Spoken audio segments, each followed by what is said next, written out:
Some people think that the son of Youngstown, Ohio is Boom Boom Mancini, but it's actually my next guest, Chris Hunter. What's up, brother? How are you, man? I'm doing good. Maybe it's Tony Hitchcliffe now. I love that you threw Boom Boom in there. I know. So my family went to Cardinal Mooney. Okay. Like well-known Catholic high school there. Really synonymous with football and sports. Youngstown is in general.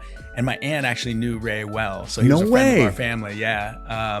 We were just back to see my grandmother, and outside of the nursing home, Ray was around there, and I was explaining to my boys who he was. So. Youngstown is a big part of who you are, right? Absolutely. I feel like people from Youngstown, I don't know if you can actually explain it, but there's just, they say something in the water. There's just like something in the water there. When you think about the sports out of that small town, right? You had Boom Boom, you had Harry Arroyo, you had Kelly Pavlik in the boxing world, right? I didn't know that, yeah. From a football perspective, you have the Stoop brothers. There's countless professional athletes, and it's a small town. Yeah, man. And there is a component of like growing up there in this like, and maybe at the specific time of this like ingrained grit. We embraced it. It's called the Steel Valley. Okay. And it was because there were steel mills there, but I think people are like, no, I'm hard as shit. I'm steel. You think Youngstown, you think tough because you got the steel. You definitely have the football tradition. Then you got like a little bit of mob. Oh yeah. Not little, like don't fuck around people with Youngstown. Yeah, a lot. Yeah. There was some interesting. So I loved learning about Youngstown because I remember I was fortunate to know my great grandmother. My family was all young when they had kids. Wow. Right? All right. My great grandma was 18. My grandma was 16. My mom was 18 when she had me.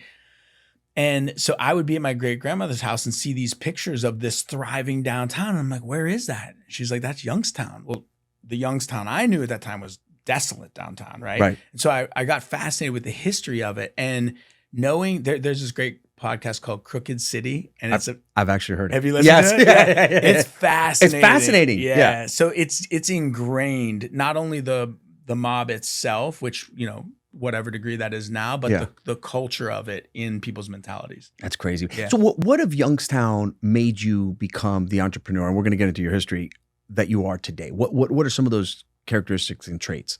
I think there's maybe a bit of like rebellion, don't tell me. And that's definitely my family in general. Mm-hmm. And so I think to be an entrepreneur, you have to have a little bit of rebellion. Like, one, I can do this better, or don't tell me how to do it, or I'll go figure it out myself, right?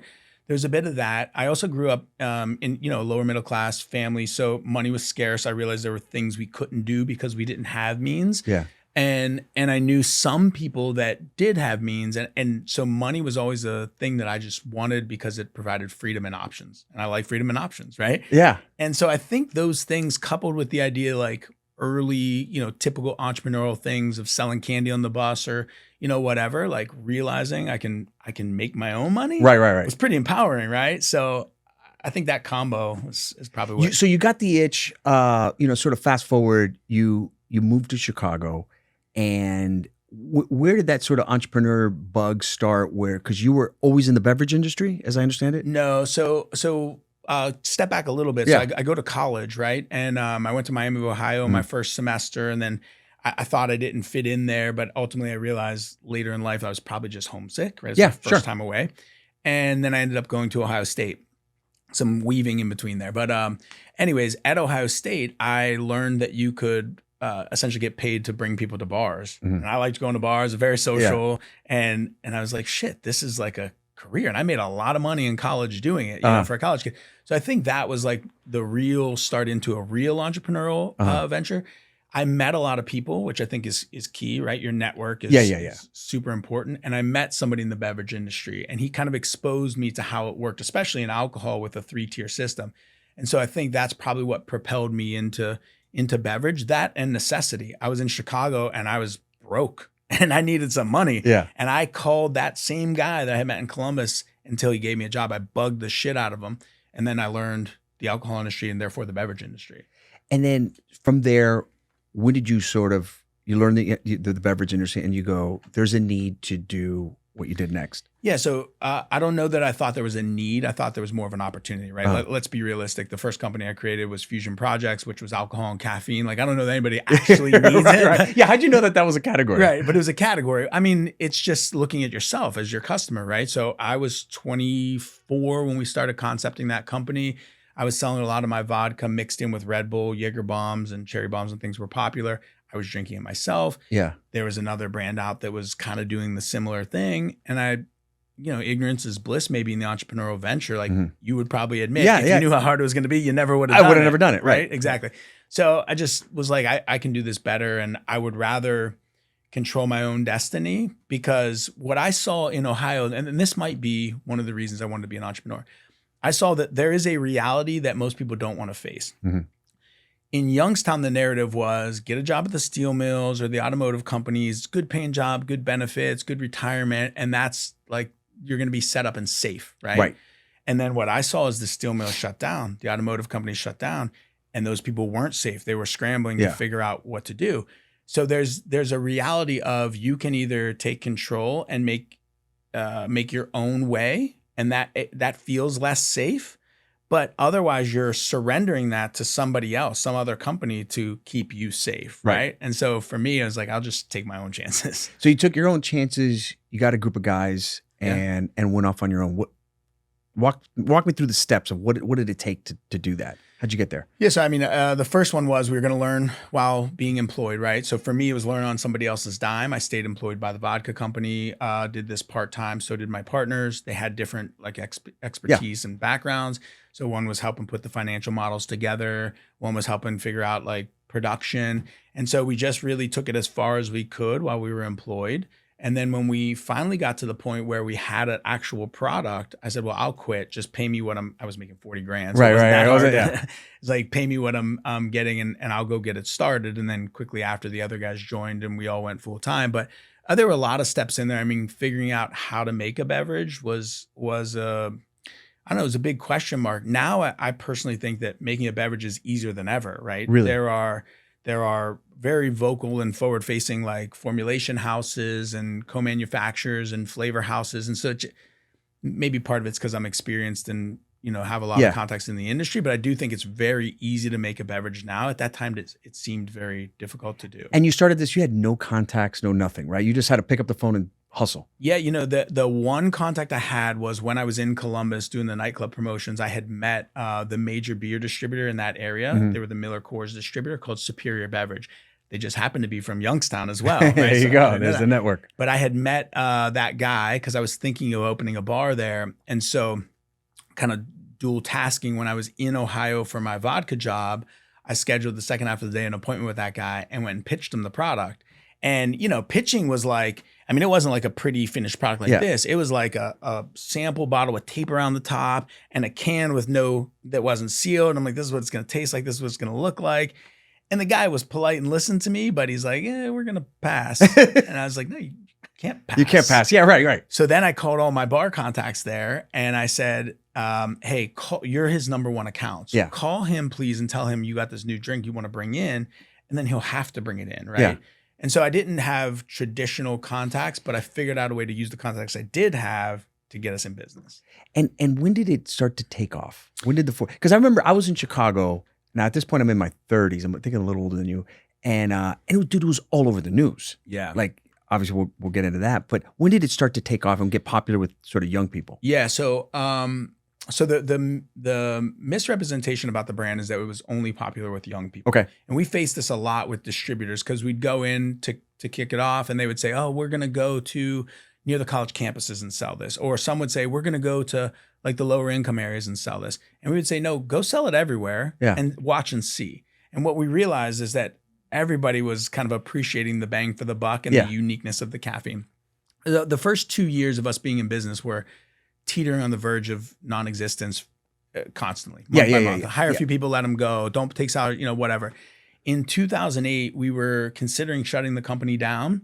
And we said, all right, let's try this version of the original one was called Four. Let's try Four Max, a little higher alcohol, different flavors, see what happens.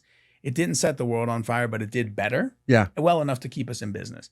And then when we launched Four Loko, which would have been in early 2009, I guess, immediately it took off. The first truck that went out, it hit the market and it was an immediate success. And why? Why do you think it's immediate success? I think that there were a couple things. I think one, it was unique in nature, what it was, Yeah. right? It was big, it was strong. And it had I remember the caffeine, packaging was kind of cool. and the packaging was very unique, Yeah. right? So it didn't look like anything else that sat on the shelf. And I think one of the keys to consumer products at retail is capturing attention at shelf. Yeah. So this just looked so different. It got your attention.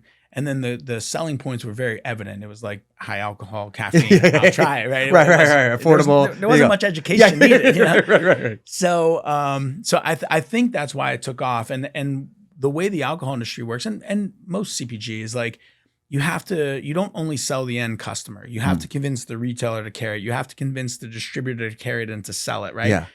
But once something works, everyone follows that trend. Right? Yeah, It's easy. yeah. Just put it in here, it sells, great. Right. And so as soon as it worked for the distributors, they started putting it out more, and it just became this flywheel of momentum for us. And then it's a startup brand. Now all the big boys are trying to knock you out or knock you off, right? Yeah. And how do you deal with that? Just as a small guy. So the big guys weren't. They were kind of putting up. There was always this like controversy around our category, right? So historically, there was a brand called Sparks that was the first caffeine and alcohol, and they got bought by Miller Coors. And then as soon as they got bought, Anheuser-Busch created their version of Sparks, which was called Tilt. They were both caffeinated alcoholic drinks, similar to what we were doing. Tilt didn't work very well. And so then Anheuser-Busch kind of said, hey, we'll voluntarily remove this. We know it's controversial. We have bigger fish to fry, right? Oh, by the way, you should talk to Miller Coors. They should voluntarily reform. Right. Well, they just paid $250 million for this brand. They probably didn't want to, but they decided that it was in their best interest to settle as well. And so they removed caffeine and alcohol. So we were really in this class of startup companies that were willing to, we were legally and federally approved. We were approved in every state. We were willing to toe that line. Mm-hmm. The big guys weren't really willing to touch it. And so we didn't have the onslaught of competition in that way. What we did have is that those distributors kind of control the shelf in many ways. Right. So we had to fight to get on the shelf. And the way we overcame that is if I came to you and you're an independent convenience store operator, you want to make money, right? Sure. And so I would show you that our product was higher priced than the other products. What I always said is we had craft pricing with domestic volumes. Right. Like you could make a lot of money on this one can, and I can sell as many cans of this as you can sell of this cheap stuff. Right. And so that won a lot of retailers over, and that just started off. And then, right. And they fell asleep at the wheel and gave you a ton of running room to own this category. Yeah. I mean, they didn't give us that long if you think about it. I mean, the brand in its original format was really only around for 2 years. I think one of the advantages that we had is that there were 3 owners. There was myself, Jason, and Jeff. And so nimble. We could be in 3 places at once. Right. And look, not that any of us are that special, but it matters. Yeah, man, absolutely. Up, right. And so we would go to the distributors, we'd kick off the meetings, we'd ride with them. And so to build out a national beer brand, you need about 325 distributors across the country. Those are a lot of in-person meetings. That's a lot, yeah. Right? And so dividing and conquering, we were able to do that really fast. So you were just always on the road, hustling. Always on the road. When I think back, and I don't know if the other guys would say this, but when I think back, I could not replicate what we did then now because my life's so different. I was single. I didn't have kids, it required like leaving Sunday night, a kickoff meeting Monday morning, riding with the reps all week, coming home on Friday and packing your personal life, a relationship and administrative work over the weekend and doing it again. Yeah. Some of that stuff is a young man's sport. I think about us in our early years and up until a couple of years ago, I was traveling like crazy. I don't know if I want to do that again. I don't mind doing it, but like, man, to be on the road every other week or every week, those quick, get up at 4 to catch a 6 a.m. to fly, go to meetings, and then fly back that night. You do that for a lot of years. It kicks your butt. Look, I guess this age thing is real because now I take a flight to the West Coast. Yeah, and I'm complaining the whole time. I got to go to San Francisco next week, and I'm like, oh, shit. Lots of success, lots of press, not all of it good. Yeah. What happened? What was that sort of turning point that, folks came after you guys? So there were a group of attorney generals that were always like proactively sending us messaging like you should voluntarily do this and that. Yeah. And we got together and we said, well, what are we going to do? And ultimately what we decided is like, we're not going to voluntarily do anything because if we do, that leaves this loophole open for somebody else to go and expose. Right. Well, as you can imagine, when you're dealing with government, they didn't really like that we weren't, bending to their requests. And again, we weren't the only ones. We were just by far the biggest. Right. And so it got really heated at one point to where the nuance of it is that the TTB regulates alcohol. The FDA does not. The TTB had given us all the approvals, so they would not back away from their initial approvals. The FDA stepped in and said caffeine is a food additive, therefore we have jurisdiction, therefore we're going to make it illegal. Mm-hmm. And the really crazy part about it is they did it very nuanced. So if we're having a logical discussion, if the concern is, hey, caffeine and alcohol is unsafe for our population, well then you can have logical questions. What level of alcohol, what level of caffeine, or is any basis, like, is that unsafe, right? They were unwilling to have any of those conversations. And ultimately, the ruling said that artificially added caffeine to a malt-based beverage is illegal and unsafe, which is Four Loko. Right. But what that leaves open is natural caffeine in malt, artificial caffeine in spirits. And if you look at it now, there's espresso martinis that are prepackaged and all these things. And I applaud them because I'm like, hey, expose the hypocrisy in the ruling. Correct. But it just kind of made no sense. And to where I look at it now and I say, well, where's the public outcry around safety? I mean, do you think they designed it, and the government has done this before, where just sort of to target you, like just kind of like angle it and point it right at you guys because you were the big guys? Yeah, look, I think it's what made me skeptical of government and policy, right? Sure, I mean, you had Chuck Schumer holding up a can in New York saying this product gets you higher than ecstasy, and I'm like, Chuck, when did you take ecstasy? Yeah. Or when did you right. Like those kind of things. I feel like they had to make a public statement to show that they were doing good for people, but it really didn't solve any problem. And you guys were the small guys. You weren't Miller Coors or anything like that. They could muscle you around. Yeah, and it really felt like there was a concerted effort to try to take us out of business because even when they had this ruling in the U.S., we had foreign countries calling us like, we'll take all the inventory, and they would not allow us to export it. So it was like, what are you really trying to do? Put us out of business? There were obviously other, industry parties, Miller Coors and Anheuser-Busch, the two big guys had voluntarily backed out of this category. Like, that's some money being left on the table, right? Right. You had Jim Cook from Boston Beer saying, well, he told us exactly what was going to happen. He said, I think that naturally occurring caffeine is okay. And when I thought about that conversation, I'm like, oh, that's interesting because you have naturally occurring caffeine products in coffee stouts and teas and things. So again, all of that, look. They're so slimy with the wording, right? Yeah. They tiptoe around it and you're like, come on, guys. Like I'm all for public safety. Like if it's really public threat, like let's have a blanket, Yeah. But we have no problem prescribing any kind of prescription drugs, whatever the hell you want, from painkillers to Adderall to, and they're worried about, caffeinated alcohol beverages. Totally. It's ridiculous. And the pharmaceutical industry is like a whole nother it's level. Ridiculous, but man. I was listening to a podcast on the way over here and a comment was made that I loved. It said, if you can make a statement that taking so-and-so, insert whatever you want, has made me a better person, then you should literally consider if that should be illegal or not. Exactly. The example they had, they were like, well, you have a lot of people who will say taking mushrooms made me a better person, right? Or taking MDMA made me a better person. Right. No one has said taking methamphetamines, taking Oxycontin has made me a better person. At all. Yet that kind of lens is never applied. Dude, it's never applied. And what you found is that the big institutions are in the pockets of big business or special groups. I mean, Tufts, which is supposed to be, the top nutrition school in the country, publishes, their new food pyramid. And on it, they have sugary cereals, right? Like Frosted Flakes and Lucky Charms, better than eggs. Yeah. Now, you're either not intellectually honest, you're paid off, or you're a freaking moron if you believe that. Like, I don't need to be because people go, you're not a doctor, you're not a scientist. No, I'm just not a moron. I don't need to be a scientist. I don't need to be a scientist. You're the moron if you believe that, right? And so when you do that, you have to question these institutions and what are their motives. And we saw it with saturated fats. The sugar industry bought off doctors. We saw it with, big pharma buying off the news networks. We saw it with, P&G buying ads so that they could sell Crisco and telling you that butter is horrible. Like, dude, there's a long list of it. And my question is like, you as the consumer, if you're not asking these questions or at least being intellectually curious, it's on you. Well, you're the sucker in the room. That's right. And my question is always, how many times do you have to be exposed to the lies and the hypocrisy Yeah. before you at least ask the question. Yeah. Because the blind following of like, no, the food pyramid is the food pyramid. Like, look where it got everybody, right? Got us the fat. blind following of the idea that Oxycontins are not addictive. That was literally and I have family who was addicted to Oxycontins. I Right. saw the impact, especially in Ohio, Yeah. of that drug. The messaging from the doctors that was planted by the company was that this is a non-addictive pain medication. Yeah. Yet it's the most highly addictive one that ever existed. It ruined people's lives, continues to ruin people's lives.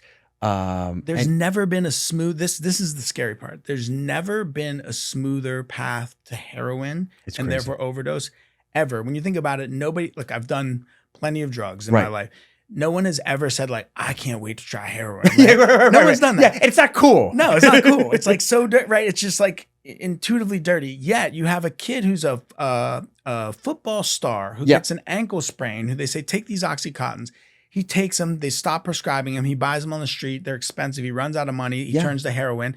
And then he's either addicted or he overdoses and dies. Like, that is scary. It's super scary. And to come down from those things, so to wean off of them is terrible. So they get sick, they get benzo, all this stuff. And you're like, dude, like, and that's, I think, just the tip of the iceberg. There's so many of these. Again, I'll go back to Adderall, that there was an Adderall shortage in this country. Blows my mind. Yeah. And you have doctors who are prescribing this to kids. And it's like, dude, that's a form of meth. It's like, and they're just giving little drips of drugs. Why are you getting me going today? I mean, Jesus Christ. Look, I love this conversation. So one of the things that you and I enjoy the most, and we'll get a little business, is I think in general, bro science. Yeah. Right? You have, I've tried proteins over the course of my many lives, and either get an upset stomach or they taste like crap. Your new company has developed the best protein. I drink it all the time. Tell me about it. Thank you. Yeah, I think that's the reality of the world we live in, is that taste matters, Yeah. right? And we've learned this time and time again, is that people say they want something. We all want to be healthy, right? But what sacrifices are you willing to make? And the reality is most people are willing to make minimal sacrifices. Yeah. And so our theory was, if we can make this product taste good, first and foremost, we will win in most aspects. And then you almost like sneak the health in. Yeah. Right? And so the idea, like, look, we are a plant-based protein company. Yeah. Everything we make is vegan. We never lead with that because we don't want it to be exclusive, right? Yeah. I eat a steak at night, but I choose to have non-dairy products in my fridge, right? Including Koia. Right. And so that was kind of the premise. And can you make it taste good with low sugar? Because again, the cat's out of the bag. Sugar's not good, no matter what they used to say, right? So can we make it taste good? And that's where we win. And so we started in the refrigerated beverage category, which are these products here. And the reason we started there is because, first of all, it's the highest shopped beverage set in retail. Okay. You buy it and it's immediate consumption, right? Right. And so that is very, in beverage, they say you want to get liquid to lips, right? People need to taste the product. And so that is a very coveted space. So we're a refrigerated product. We get in the best space. We get the best trial. Yeah. That's great, right? And that's where we started. And we started in Whole Foods 9 years ago. And we're now in 35,000 retailers across the country, including Starbucks. And so it's a very exciting spot, but that teed us up perfectly to take the next evolution. Now we have high trial. People are familiar with the brand. Yeah. So now we launched into shelf stable drinks, the Tetra Pak drinks. So first day trying it, it's fantastic. This cold brew coffee is awesome. This one isn't even out yet. So this comes out in a couple weeks. It's fantastic, and people watching should definitely. What's in the formulation? Because I know you. You're not going to BS anybody, right? And you would not drink something that you would not make something that you wouldn't drink on a daily basis. That's right. What's in the formulation? What are some of the things that that sort of make it unique? Yeah. So first of all, we wanted to have a complete protein profile. So the only knock on plant-based is that it's not complete, all 9 essential amino acids. So we use a blend of pea, rice, and chickpea proteins to make it complete. Right. Then to make it taste good, there's a couple different things you can do, right? We use natural flavors, which is okay for us. They get a bad rap, and they're not always good, but they're naturally occurring. Yeah. Like an example I'll give you is like cherry flavor in beverages is actually almond extract. Really? That's just, but that's a natural flavor, right? So that's an example of it. So we do use natural flavors. We also use whole ingredients. So in our cinnamon horchata, we use cinnamon, right? Yeah. And then our base, typically in protein drinks, look at any of them out there, they will use inflammatory seed oils, high oleic sunflower oil as their base. Right. We use almond milk or coconut milk or a mix of. Yeah. And so that's kind of, to me, that's kind of the secret. Now there's layers to it, right? We're an excellent source of fiber. So we use chicory root fiber. That's kind of like this unsexy attribute that's really important for people.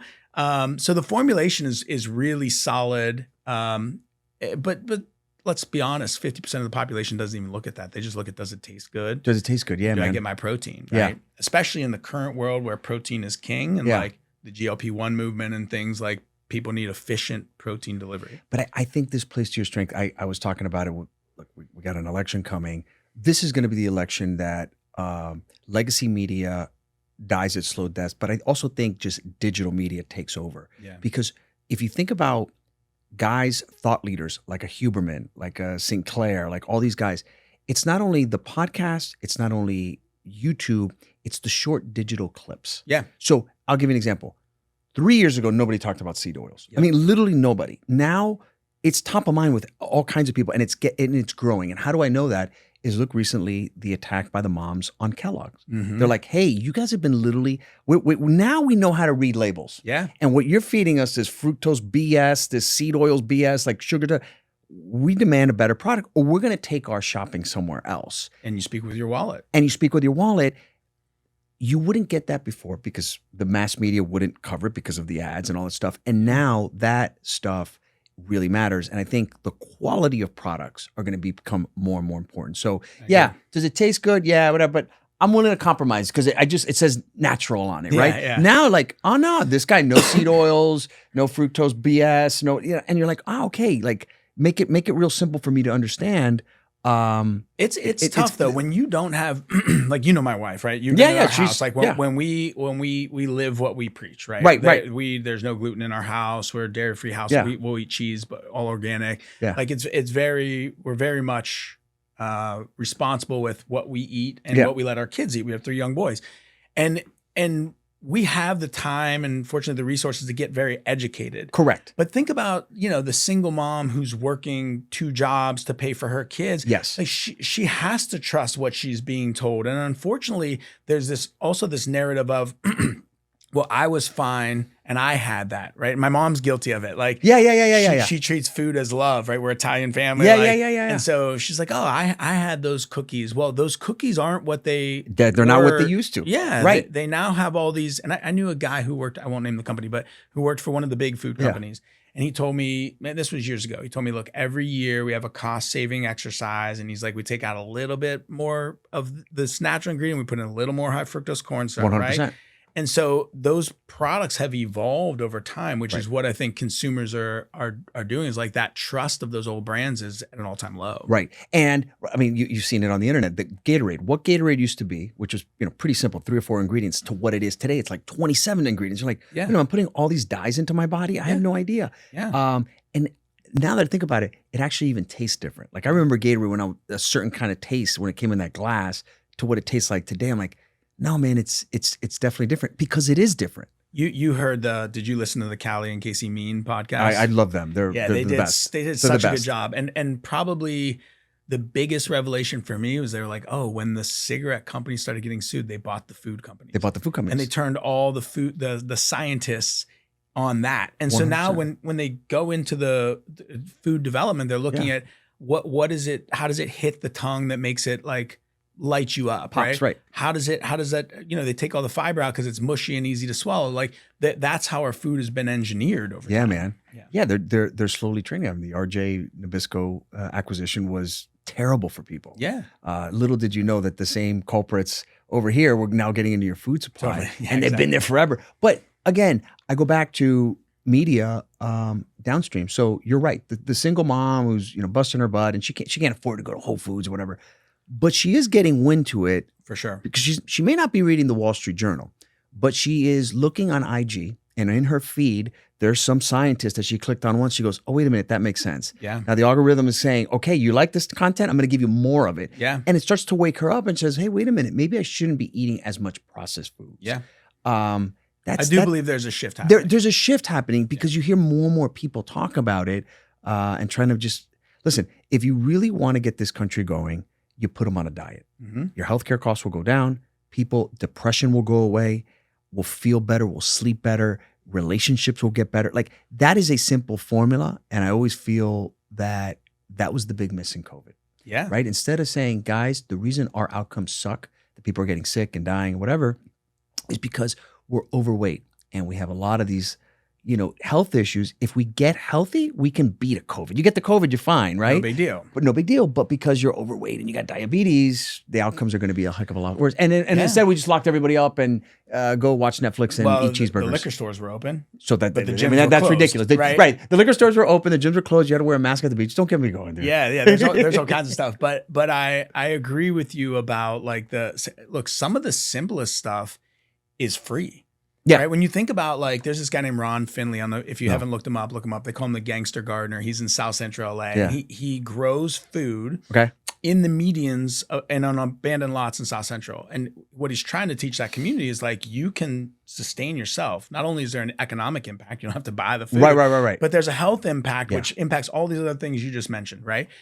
The other thing that's been interesting to me is like, it's fasting, right? Fasting's free. It's free. And growing up in an Italian family, I thought that like if I missed one meal, I might die. Breakfast was the most important meal of the day. Remember that? Yeah. And if you didn't have all three in a day, like, oh my God. And my grandma wanted you to have 7, And the first time I fasted for 5 days, it was like amazing to me. And then as you learn about like autophagy and your cells, kind of your body cleans out the crap when you like that's free, right? But we don't what was that like fasting for 5 days? It was amazing. This is going to sound real woo. No. But sometimes I will get these like downloads of just things that I'm told to do. I don't know where they come from. Right. One day during the midst of the Four Loko stuff, I was like, and keep in mind, this is 2009. So fasting wasn't a thing. Fasting wasn't a thing, but this isn't even fasting. I woke up and I was like, I need to meditate. And I was like, I don't even know what meditating is. And I was like, I'm going to sit silent for 5 minutes. And it was like, I think it probably saved me from a nervous breakdown. Same type of thing happened with fasting. Maybe I heard it somewhere. Maybe I'm not processing, but I was like, I'm going to fast. I'm going to do 5 days water only. And my wife is like, you're crazy. What is wrong with you? And I did it. And it was really fascinating because it's not only your body that you're detoxing, you're realizing how drawn to food you are, how much time it takes out of your day, how much energy you expend for it. You realize how all these things is really, really powerful. So I do it. And then I'm going to go deep now. Then I started to think, I was like, man, there's ancient knowledge that's hidden in places that are controversial, like religion, right? Right. Like fasting is a part of almost every religion in the world. 100%. What if that's just how to live a good life? Right. Right. And so anyways, we do it at least once a year now, probably 2 or 3 times a year. We'll do water fasts. Usually we'll do the fasting mimicking diet now, the Prolon. Yeah.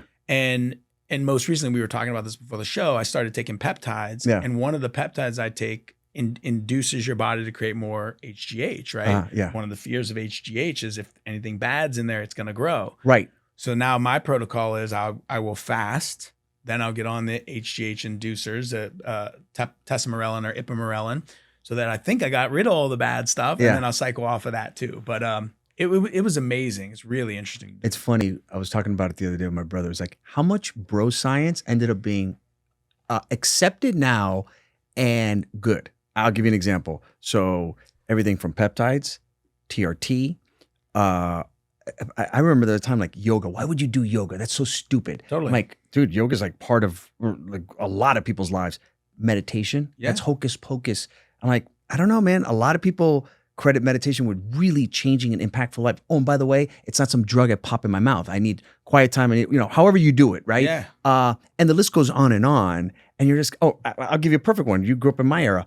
Weight training. Yeah. Don't lift weights. You're going to stunt your growth. Don't lift weight. And I'm like, now it's like they tell you, even over cardio, is just having that muscle. I mean, you lose about 1/2 pound of muscle a year over the age of 40. Yeah. So if you're not packing on that muscle and longevity, and the only way to get it is by strenuous, working out, fucking pumping iron. And They like, say it should be the number one thing. that should be the number one thing. And they were like, no, you're not gonna. I remember athletes were like, no, it'll get you tight. Yeah, like, yeah. this is the stupidest thing in the world. Like every guy lifts weights now for all sports. But that's a good example. Even the meditation and yoga of ancient knowledge, right? Like, like I remember going to do my first yoga class in college. Again, keep in mind I'm in Ohio in 2000. Right? Yeah, you're the weird guy. I'm like, I'm Catholic. Am I allowed to go into this class? Is this like a religious thing? And then I'm like, it's all girls, which that was fine at the time. But it was like awkward to do. That's been around forever. Meditation's been around forever. Yeah. We as a society got to this place where we're like, oh, there's not a double-blind placebo that shows that it works. Yeah. So I'm not going to believe it. Like, I hope now it seems like we're getting past that mentality. It's like, if it works, it works. Let the studies catch up later. Correct. And there's always special interest with some kind of, knocking you down on all this stuff. Yeah. What was I going to say? What recommendations do you give to somebody that want to get into the beverage industry now? Don't. No, that's okay. No. It's definitely a hard business. All businesses are hard, like we were talking about earlier. Yeah. And there's always this. At least I've always had this like greener grass syndrome. Like, oh, tech looks so amazing because if you get it to work, you flip the switch and distribution is done overnight, right? Correct. The reality of beverage is it is ultimately a distribution game. So there are some direct-to-consumer beverage brands, but not many because it's heavy liquid and it costs a lot to ship, right? Yeah. So you need to win at retail. So I think I would say, one, think a lot about it. Like, why is it different, right? The brand really matters because you can make anything now. I put a post up about this the other day. Like, I can replicate any beverage out there in 5 minutes. Right. It's not a big deal. Right. The brand is the thing you can't replicate. And then, know that distribution is king. If you can't get into Whole Foods, if you can't get in, and you won't start there, but if you can't get into Kroger, I don't know that you can really win. Really? So look, the other thing I was going to ask you was celebrity endorsements, right? So you have, famous athletes that invest. I've always heard mixed reviews on some people. Wow, that really impacted and it helped me take off the brand. I mean, look at Nike with Air Jordan, and a lot of other people on smaller brands like. They double down on getting that celebrity endorsement. They're like, oh God, I wish I wouldn't have done that. What are your thoughts at a high level? First of all, we did them at Fusion at Four Loko. And the lesson I learned there was like, if it's not organic, it doesn't matter. It doesn't stick, right? No, it has to be. And at that time, 15, 20 years ago, maybe it was still in the early days of it. And so maybe it worked, but now people see through that shit. Right? There's a celebrity endorsing something every day. Yeah. So for me, it was always like, if we're going to do this, it has to be real and organic so that somebody, if you're our celebrity partner, you're going to naturally have Koia in your, I'm not going to call you and say, hey, make sure you get, it in 3 stories. Like, you're just going to do it. Right. So I think that's first and foremost. I would say the most interesting thing for me has been the unassumed benefits. So like, I think what everybody assumes with a celebrity endorsement is like, I'm going to get all this awareness and they're going to post about it or they're going to whatever. And suddenly everyone's going to know our brand. And just in the current reality, even with the Kardashians have posted about Koia, like that doesn't mean everybody knows it. Right. They're the largest like out there. So I think the unassumed benefits, like I'll give you an example. We said that we wanted to get into Starbucks and we told some of our celebrity investors that. Well, one of them happened to know Howard Schultz at the time that he was still CEO. And so we didn't talk to Howard, but we talked to Howard's right-hand man and we went down through the chain. We found the right person. And it was just the contact and the intro. We still had to do the work. The brand still had to work, right? In the stores. But that was an unassumed or unexpected benefit of a celebrity investor. Yeah. So that kind of stuff. What about like influencers? So I would say, I heard somebody say this recently and I loved this. They said, you have to realize that when you work with celebrities, you pay twice. Assuming you pay them. Sure. You pay to get their name, image, and likeness. Yeah. And then you pay to distribute the information, right? Whether that's a commercial or on Instagram or whatever. And the example they gave was the influencers or the digital social celebrities kind of have both, right? They have a following, they have a celebrity aspect, but they own their own channel. Right. So there's kind of a benefit there. So we love working with influencers. We work with a lot of them, many, micro to macro influencers. Yeah. We do events. But again, it's very much like, are you aligned with this and does it make sense? We're not just going to pay you. if you're a you don't want to pull a Bud Light. right, exactly. Yeah, if you're a gamer who's one. eating Cheetos all day, like I'm not going to pay you. No. Yeah, you got to be aligned with the brand. 700 million followers. It doesn't make sense. Yeah, it doesn't make sense at all. Yeah. Yeah, no, it's totally agree. Yeah. I mean, look, it cost them literally billions of dollars. I don't think they've gotten the top beer title again. It's been like 2-3 years, right? And you know what one of the wild things of that is? Yeah. When they did a merger in the past, when Anheuser-Busch, not a merger, they bought a company. Yeah. They gave away some of the brands because it would have been a monopoly. Yeah. And one of the brands they gave away essentially was Modelo. They sold it, but was Modelo, who ultimately ended up then dethroning them in this time. It's crazy. Business is nuts. Business is nuts, man. It's funny because I was thinking about your story, and we're both in YPO, EO. We've done all these things, and people ask me like, what's the one characteristic of an entrepreneur that you have to have, right? And I would say it depends, right? Like there's some guys, they're just wicked smart. And then other guys that, man, they're fantastic with people. So relationships and building teams, there's all kinds of stuff, but the best of the best all have the same one. And I think you have it a lot, which is, and I will say you cannot not have this one, is tenacity. You cannot give up. Yep. You will get your teeth kicked in more than have wins for a long time. Yes. And if you can't take those punches, you will not make it. Yeah. I mean, and you could be and I know plenty of smart guys who have failed, and a lot of them just like they're kind of wusses, right? Yeah. Or they just didn't have the stomach for it. And I get it, right? They need to go work at a corporate job.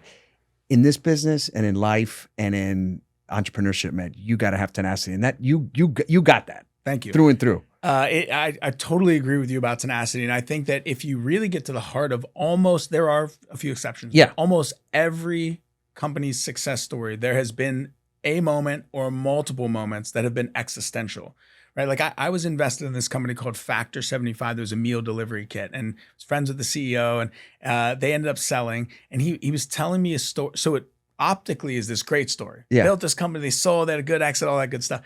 He was telling me about this moment that they knew they had to move from a co-packer to self-manufacture. Yeah. But he knew that if he told the co-packer he was moving, he would have a lot of business interruptions and this guy, whatever.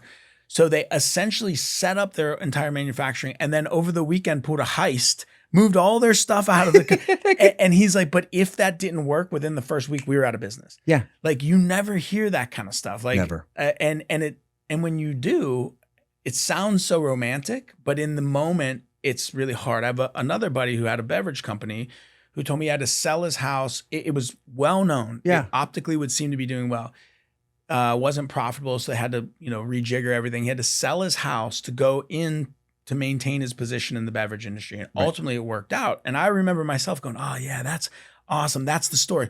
When I got faced with those moments, like, oh shit, it's a lot harder than it sounds. Yeah, man. Right? Yeah. Yeah, because you were a young guy that didn't have the experience or the connections of going at, the government knocking on your door, lawsuit, depositions. Like you probably had never been in a deposition before that. No. Yeah, I know. And you're shitting your pants. You're literally talking to your lawyer like, what do I do here? Like and you have the right temperament for it, right? You have to understand. Right like for me, I have a hard time letting like hypocritical bullshit go. Exactly. And I should, but like I remember this one moment in a deposition where they're just trying to trap you. It's like today's society with sound bites, right? They're just trying to get the sound bite. Yeah.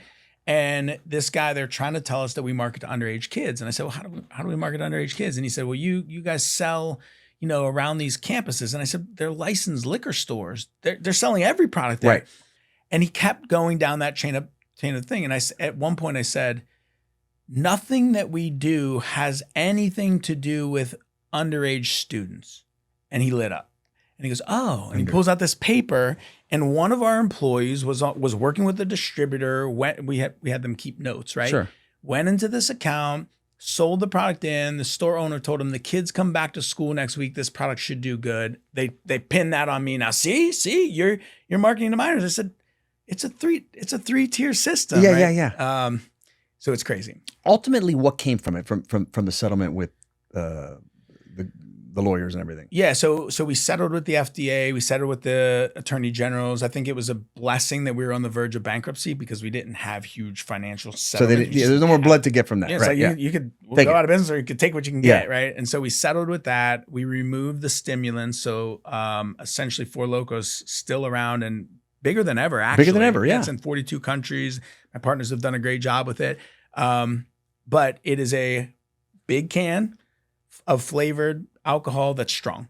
So that's where we landed with it. But what happened through it, and we tested the idea of any press is good press, is like what happened through that is Four Loko became synonymous with like a wild night or I'm going to have a really good time, right? Correct. And so regardless of what's in the drink, the brand became its own ethos. Yeah. So yeah. I mean, to be a successful brand for that long in a CPG business, I mean, that's pretty impressive. Yeah, it's really held it impressively held its space. And you know why I know it's in the right hands in terms of my partners rather than me? It's because some of the marketing that they're doing is dead on. It's perfect for the brand. Is it? And I'm like, I would be embarrassed to be involved in it. So just me as a person, right? I'm married with kids now. It just wouldn't fit, but it's dead. It's exactly what they should be doing. So like you look back and you go, yeah, this is exactly where it needs to be. What other stuff are you guys investing in? Like what so you got the cold press coming out. What else? For Koia? Yeah. Yeah. So our evolution has gone from a refrigerated beverage to a plant protein platform. And we're in the midst of that evolution now. So our first kind of form of that evolution is we never had anything that could be delivered or that you could buy in bulk. It was sold one bottle at a time. That was our number one and number two request. So we launched these in our top 3 flavors on Amazon about 150 days ago. They've done phenomenal, exceeding expectations, very exciting. We 14 days ago launched a kids line. Yeah. And so, a kids line. Okay, cool. Based on our own needs, we have 3 kids. They drink our products, but we'd find half-drank bottles around the house all the time. And so we developed a product specifically for them. My wife was heavily involved in the formulation. Awesome. So as an example, no seed oils, but we're using avocado oil to get healthy fats to the kids. There's a 21 vitamin and mineral blend. We're deep in our health. So I know that I have a genetic defect called an MTHFR defect. They have it as well. So we use forms of vitamins that can be metabolized by me and by them. 40% of the population have this and they just don't know, right? Really? So kids line is out. We have, this is our newest, this will be out next week, the cold brew Tetra Pak. We're launching, we haven't announced this yet, so we'll announce it now. We're launching an elite line, which will be 32 grams of protein. Okay. At the end of this year. And so, look, protein is king right now, right? Whether it's guys like you and me who want it or whether it's someone on GLP-1s who has to get it efficiently, they can't consume many calories. Right. Efficient protein delivery wins right now. And so this will be 32 grams of protein for only 210 calories. So really excited about that. And then I won't go too far. We'll come out with some other form factors next year that. Where do you think we look 5 years from now, all the Ozempics of the world, like where do you think it just takes us as a country, as our health? Because I mean, there's reports you read like it could crash hospital systems. Mm-hmm. It could get people very healthy, right? Mm-hmm. If you do it correctly, there's a lot of support for it. It could also screw up a lot of people. Yeah. I know for a fact because I have a lot of these clients, but the fast casual dining business is really, really nervous with this because they're like, wait a minute. People get on this. If a portion of the population is not eating our food, we are in a lot of trouble. Yeah. What do you think? What are you seeing out there? What are thought leaders saying as far as? Well, I think it's really interesting, one, to see business reacting to it, right? Like the airline stocks were up at one point because they were assuming less gas. Yeah, less crazy, right? On the plane, right? Yeah. So it's clearly very impactful. And I was just at the Eudaimonia event I was telling you about this weekend, and there were at least 5 companies talking about GLP-1s because there's just a shortage of getting them to people, and they're in high demand. Like we were talking about before, I think there's extremes to it, right? Yeah. So the most extreme and the most unhealthy, I think, is people, and I'm not the expert in this, sure. But is people that get on them and they think they should stay on them forever and they make no other lifestyle changes. They just do that. Correct. That to me is very dangerous. Yeah. And, but as a catalyst, I think it's really powerful. Like if you've struggled with weight and you know, this gets you going and then you make all these changes, that's great. Now, what I'm also hearing is there are a lot of other impacts in terms of anti-inflammation and things at low dose. Yeah. So I think in and of itself, is GLP-1 bad? No. Like, it depends on how we handle it. Like on that podcast I was talking about, one of the dangers I think is like now government is saying, well, maybe we should put it on Medicaid, Medicare. Yeah. And like for a 6-year-old kid, having kids, I can't imagine that. Right. Yeah. And so those are the dark sides of things. That's what worries me. Which I think they all have. But, when you think about, peptides as an example in general, whenever they start to get regulated because someone wants to patent them and sell them, there's clearly some efficacy there, right? So I think we're on this new frontier that's really exciting and interesting. I mean, when my parents were my age, they couldn't test their blood panels every quarter and know all the details. They couldn't cycle their supplements based on what their body was telling them. They didn't have options to like, I want to lose weight or I want to build more muscle to help with that, right? So we're on this new cusp and frontier that's super exciting and could be scary if we don't keep it away from that. Yeah, and the reality is like your parents now. So my parents are late 70s. I'm going to look very different when I'm in my late 70s. Sure. If I continue down this path, like a lot more active, probably how they were when they were 60. You know what I mean? And that's how you sort of got to kind of think about the longevity. Like I'd love to live to 100, but if it means 90 to 100, I'm in a wheelchair and I'm all, what am I? I'm not living. Yeah. I want to be active as much as I can. Right. And if some of these things, you control the controllables, right?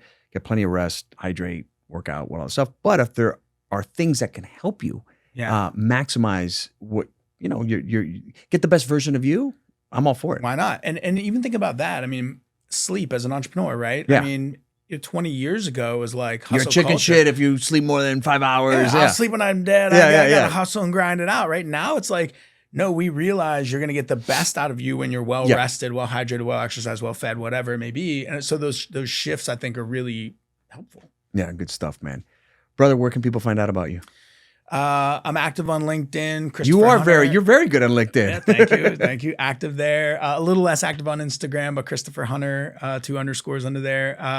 My book is out on Amazon. That's Blackout right. Punch. Dude, I forgot to ask you about the book. I read the book. It's awesome. The best part about the book is I got the audio and I got to hear you for 2 days. And I'm like, wait a minute, this is kind of weird. I tell you, I almost, and I might have told you this, I almost didn't do the audiobook version. You told me. Yeah, and I it would have bummed me out, dude. Like people that know you. I had this visceral reaction when I heard this other guy's voice. And I told my wife, I don't even like the book. I'm not going to put it out.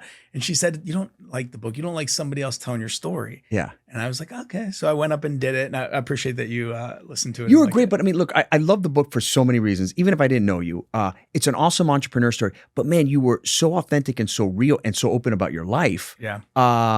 You don't get a lot of that, right? And so I appreciate that you did that. Thank you. I think it's really important. I mean, I remember kind of tangential, but I'll bring it back. I remember I did breath work a couple times, right? Yeah. And it was usually some girl in yoga pants who's like, leading this breath and it was always powerful, but it was never what I had heard it could be for others. Yeah. And I went to this one event with my wife and this guy, John Paul Cremini, he's a Boston guy, like kind of tough, you know, accent, talking about kicking ass and fighting and drinking and does this breath work. And literally at the end, I'm bawling. And she looks at me when she gets up and she's like she's seen me cry twice, right? She's like, what is going on? And we realized the power of it. And the reason I think it was so powerful is because he was relatable to me. He wasn't some woman in yoga pants. Nothing wrong with that. Just wasn't as relatable. He's a guy.